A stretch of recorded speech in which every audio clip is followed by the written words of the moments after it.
Well, this is really going to be an interesting night because we're playing an additional 15 games further into the match than what we have previous nights. And the length of that, and it's rigorous. It'll be interesting to see which guy can stand up and take it the longest. This would be the equivalent of maybe a 20-round championship fight as opposed to a 15-round.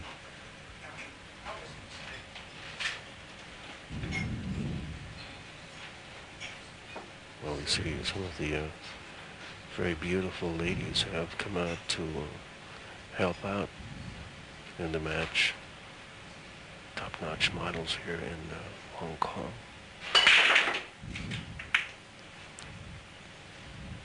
Earl just made the wing ball. That one ball ended up in very near proximity to the side pocket. He has a good chance to get started well in this rack. Now the 6-7 would appear to be the stopping points in this rack. If he's going to have a problem, that will be the area of the table that he has the problem with. The 6, 7, 9 are all located very near each other. Earl's now examining that quite closely. Let's look at playing the 6-7 combination. That can be tricky as well because the 9 ball is there to possibly impede you from getting ideal position transferring. If you make the 7 ball, the 6 is going to bounce away from the rail a little bit.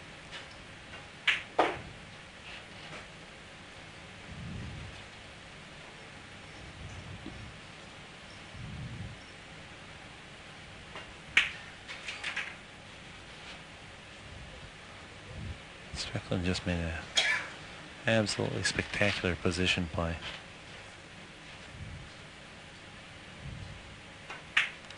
We've seen him hit a few balls with a minimum amount of speed tonight and really to good effect. Considering that he is known as a power player, he is displaying another facet of his game.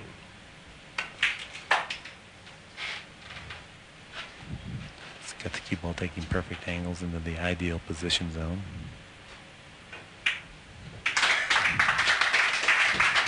And that score now stands at 77 Strickland, 71 Reyes. And that was Earl's second break and run out of the night. Efren as well has 2 break and run outs for the night.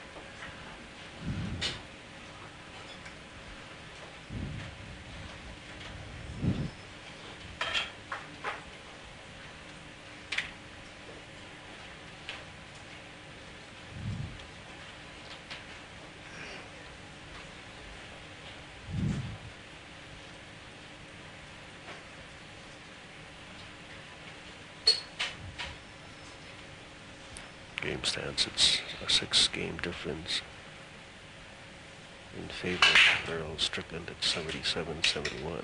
Now there you see the cue ball has quite a bit of spin left on it, and that was not his good break. He mishit the cue ball a little bit, but because he generates so much power, he's still able to move the rack quite a bit. Unlike his usual 28-mile-an-hour break, and that was probably more in the vicinity of a 23-mile-an-hour break.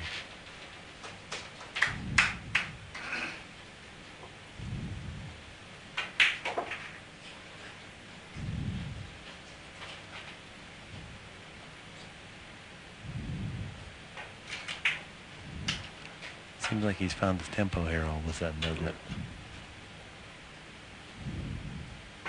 This is the kind of a pace that he displays whenever he feels like he's in the zone.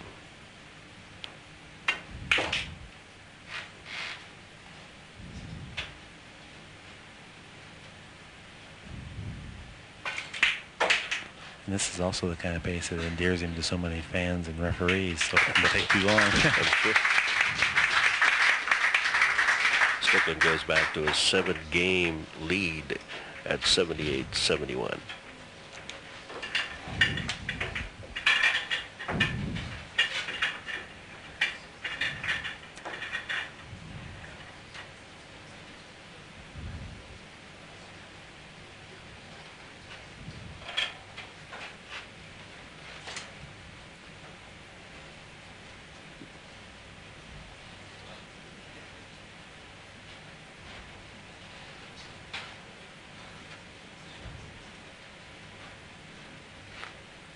Strickland leads by 7. Race to 120. Score is now 78. Strickland 71. Reyes.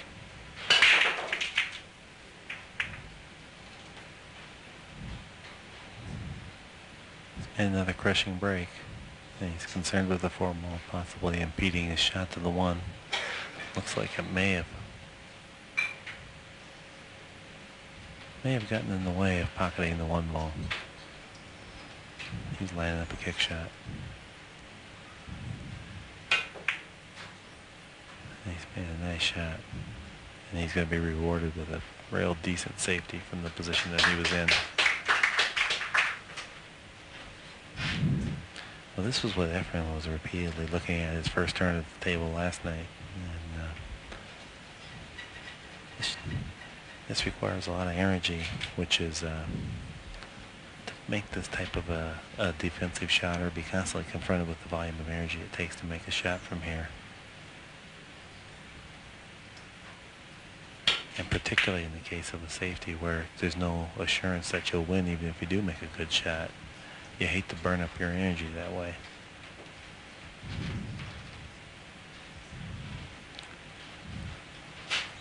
Now the shot that I think we're going to see here is that Earl is going to attempt to kick the 1-ball into the side pocket. And when I say kick, I mean have the cue ball come to the end rail first with spin and bounce into the 1-ball, stopping the cue ball on this end of the table, sending the 1 toward the side pocket. If the 1 goes in, he has perfect position for the 2. If he barely misses this shot, the 1-ball ends up on the end rail and the cue ball down here behind the 4-ball. He didn't try that. He tried to play a straightaway safety.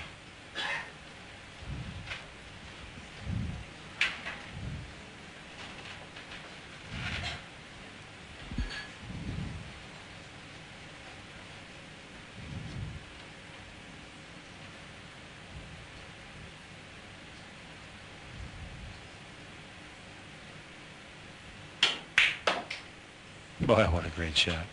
He had to hit that with warp drive power and left-hand English at that length of the table. Anytime he puts side spin on the cue ball, no longer does the cue ball go perfectly straight. Mm-hmm.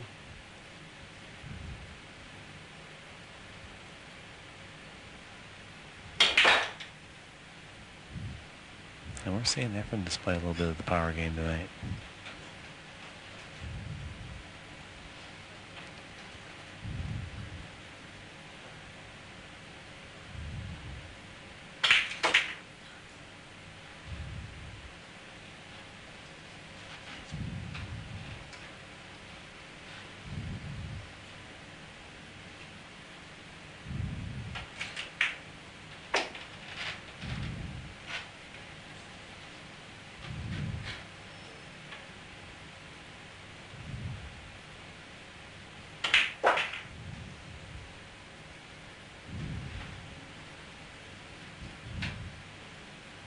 Efren has the balls all laid out nicely.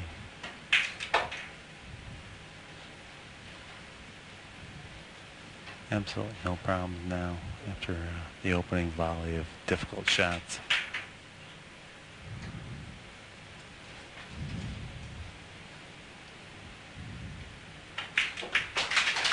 And then starts the run of games at Earl at 3 as he moves the lead down again to 6 games at 78-72.